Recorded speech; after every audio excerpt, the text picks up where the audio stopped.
Dimitri Yocarini, good afternoon. What has been the impact of the corona crisis on your company? Yeah, good afternoon, Twan. The consequences or the impact, I'm sorry. The impact. Impact of the corona crisis, yeah. And to start with, in terms of revenues and profit. Okay. Yeah, well, obviously we are in the temp staffing business as Olympia. And yeah, the staffing industry was hit quite hard by corona, especially when the first lockdown was introduced.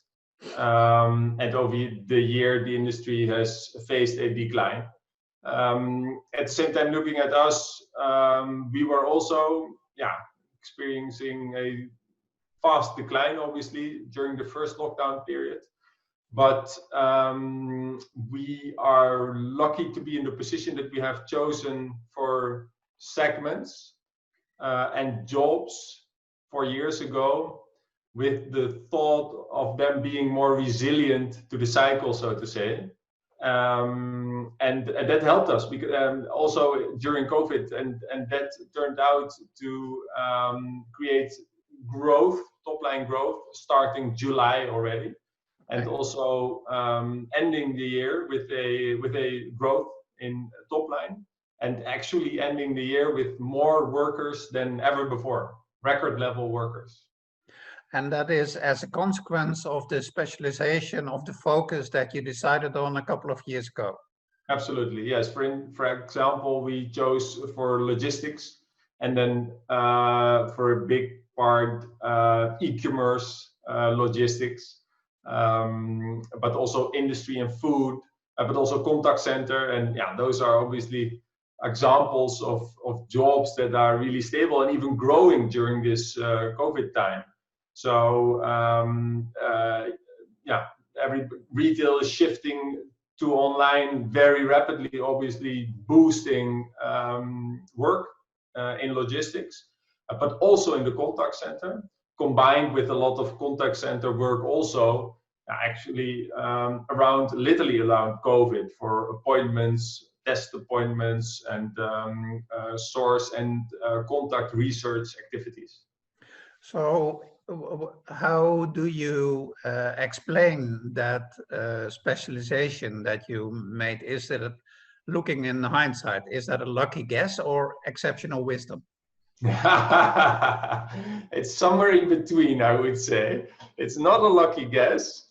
I would definitely not say it is that kind of wisdom. We are in a cyclical industry, and we were active on, so to say, 50% of the focus of the sector, and we very consciously chose to focus on 25% instead of that 50%, and grow our level of expertise, grow our level of service offering, and therefore added value, create bigger lock-in, create more added value, and therefore growth already in those years within those focus segments, as we call them. Again, lucky enough, we did absolutely not plan this with a pandemic in the back of our minds. No. And does it mean that you said you focused on industries that you consider more resilient? Does that mean that when you prevent a downside, that you also cannot use an upside? In what terms cannot use an upside? Well, that an upside is won't occur less frequently. Well, no, that causality I don't think is per se the case. If, for instance, if you look at, say, the whole retail shift over the past years, and therefore boosting logistics, it's quite a stable line up. If you look at all the handling that e-commerce creates in logistics. So year on year, you see growth there, and that's a stable line. At the same time,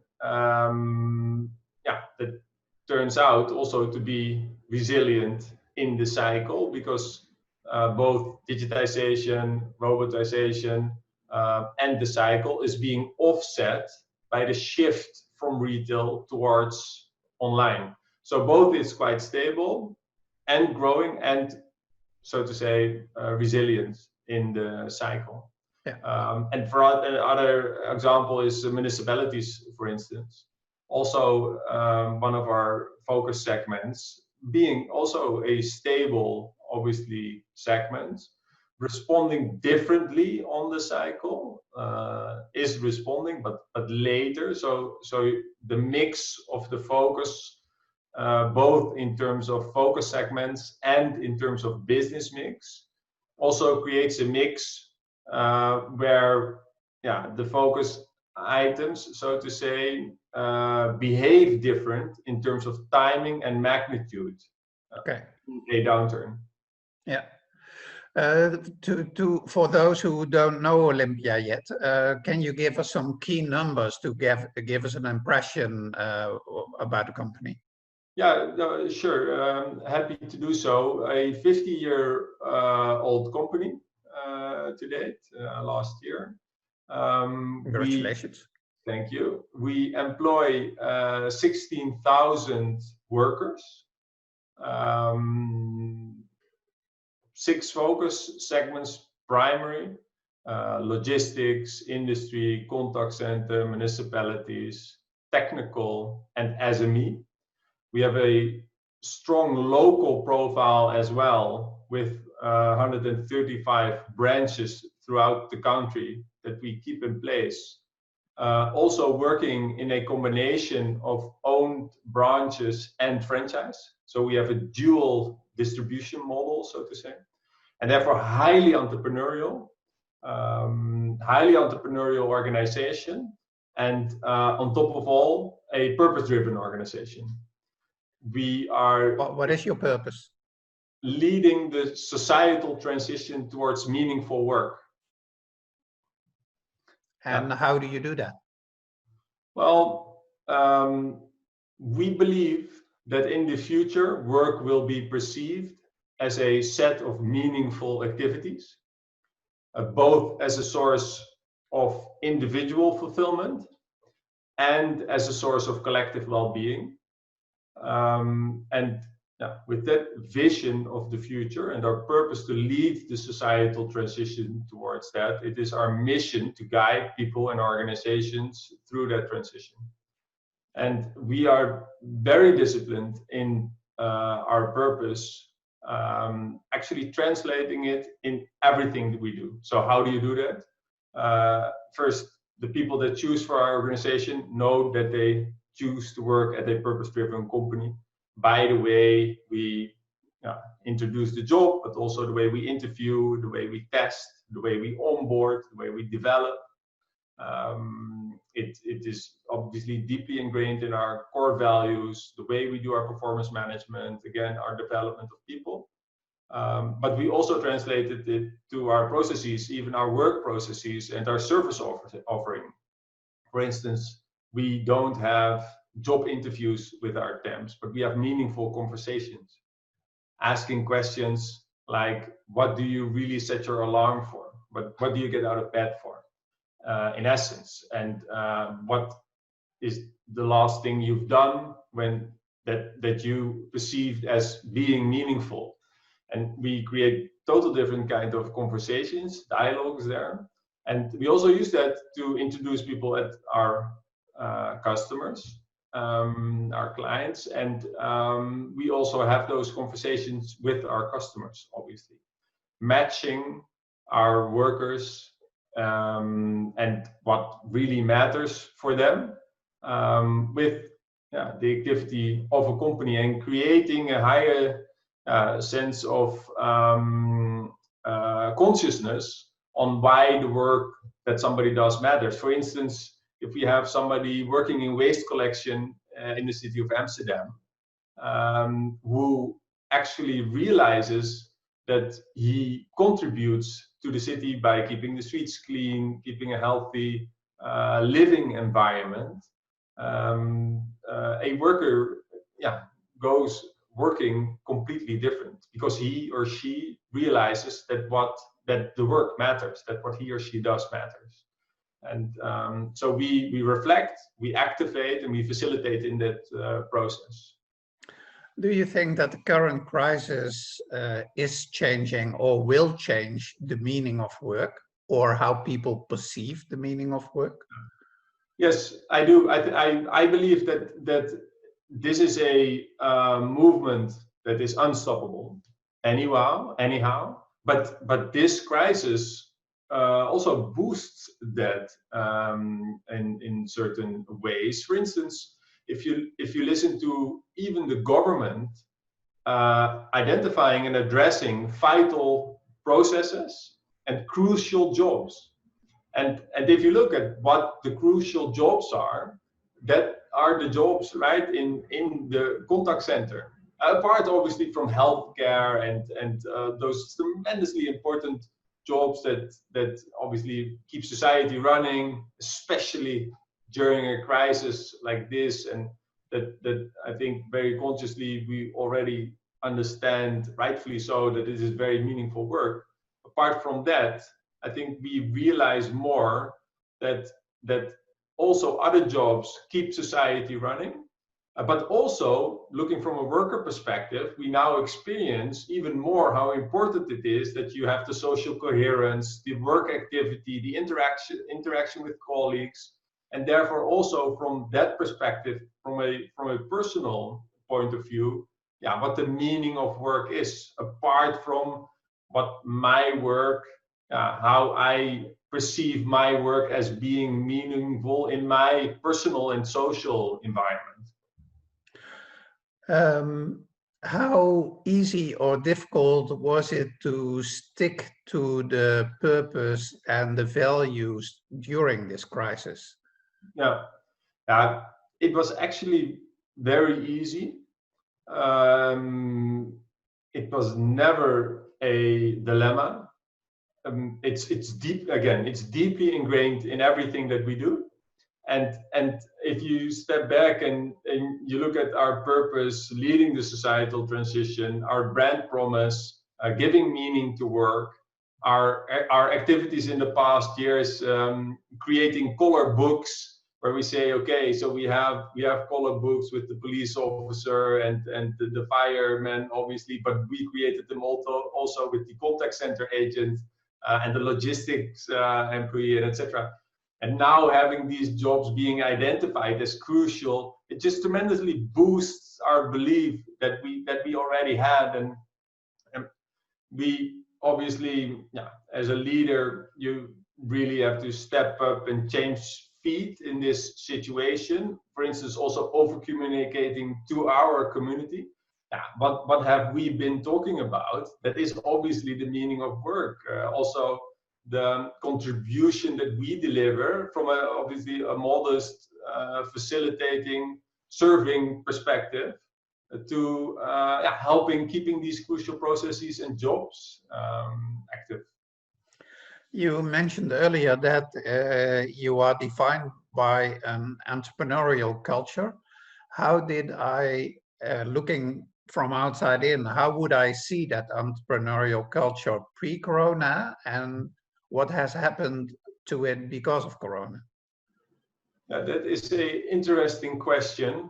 From a outside, obviously very tangible example is the fact that 50% of our revenue is being delivered by franchisees. So literally entrepreneurs working locally and delivering with their teams the value towards our customers. You absolutely see it in our behavior throughout the company as a whole. Tremendous level of ownership in really getting the job done, but also a lot of eye for people there. I would say that the crisis, I don't think it really changed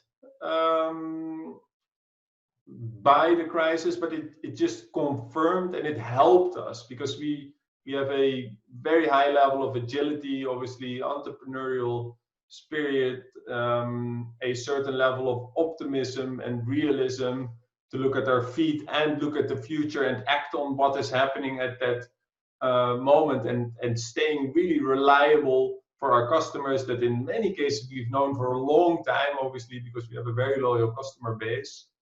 Also, yeah, suited, right, fitting on that entrepreneurial culture with people staying longer. So I don't think there's really a change visible there, apart from more a confirmation and that it helped us in this situation, obviously. Yeah, I can also imagine that if people have lots of ownership, that it's easier for them to work remotely instead of being dependent on someone they report to. Absolutely, absolutely. Yeah, it's a combination in our view. But at Olympia, we have twice as many people working inspired as average in Western Europe. If you look at Gallup research, for instance, looking at engagement, and our people are inspired, obviously, by the mission of our company, being a purpose-driven company, and are inspired because we create a work climate where we do meaningful work, and that boosts productivity and that boosts ownership. Apart from that, we have a high entrepreneurial culture and spirit, and obviously that's evident to ownership also. And yes, I do believe that we have been very disciplined in working from home. We are very disciplined in working from home, obviously, and we have a weekly pulse where we measure actually the pulse of the organization, and we use that data to act very rapidly. But across the board, you saw the sentiment staying quite high, productivity very high, a lot of ownership, and that obviously also helps tremendously in, as we talked about earlier, how did we close the year and what the results are. Have any new opportunities emerged as a consequence of the crisis for Olympia? Yes, in that way that obviously our sector plays and we absolutely play a I would say pivotal role in getting people on the phone for the source and contact research and the whole test appointment and all. And for us, from our contact center proposition being already there, that really boosted that side of the organization. I said it, creating a faster, isolated specialization, and really rapidly growing that part of the business. And also at the same time, looking at opportunities, we really changed feet, looking at our governance, at our way of working, at our decision making, and we've actually also used all these insights to, at the end of the year, introduce changes in our organizational structure, creating more focus,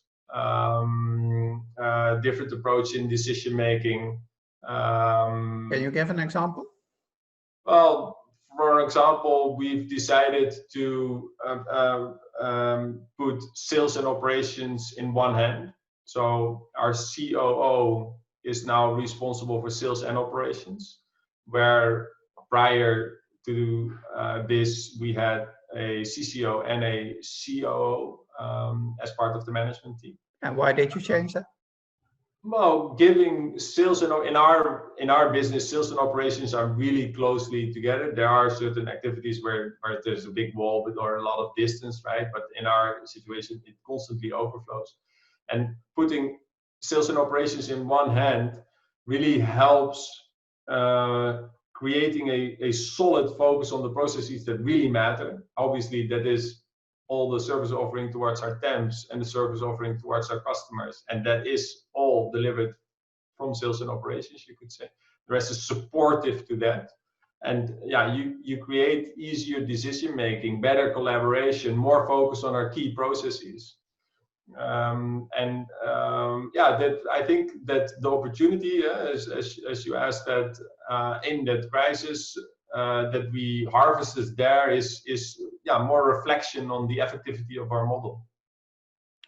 Is there anything maybe besides from what you're mentioning now that you want to keep after this crisis? Yeah. Well, but obviously we are now working from home unless that's not possible when we are in-house at our customers, for instance. I think that in collaboration, we've also created a lot of additional efficiency, working time and completely time and place independent with the technology that we have. And I think we will keep that. We will not completely run back to the office and have meetings in the way we used to have them. For instance, we also, but what I also really like is that we've split our meetings, even as a management team and as a management board. And maybe we had a catch up to do there, but we created more really short focused meetings to be able to be more agile, to be more focused also, and that will definitely keep in place also. So yeah, definitely there are learnings that will stay in place. You say you will keep that kind of meetings in place. Will you, as a board, will you keep meeting online, you think, instead of physically? Partly, yes. Okay. Partly we will, but definitely we will also go back to physical meetings, and there will be a different balance. Yeah, yeah. Well, we will see how that balance will develop. Thank you very much for this interview, Dimitri. Thank you, Tom.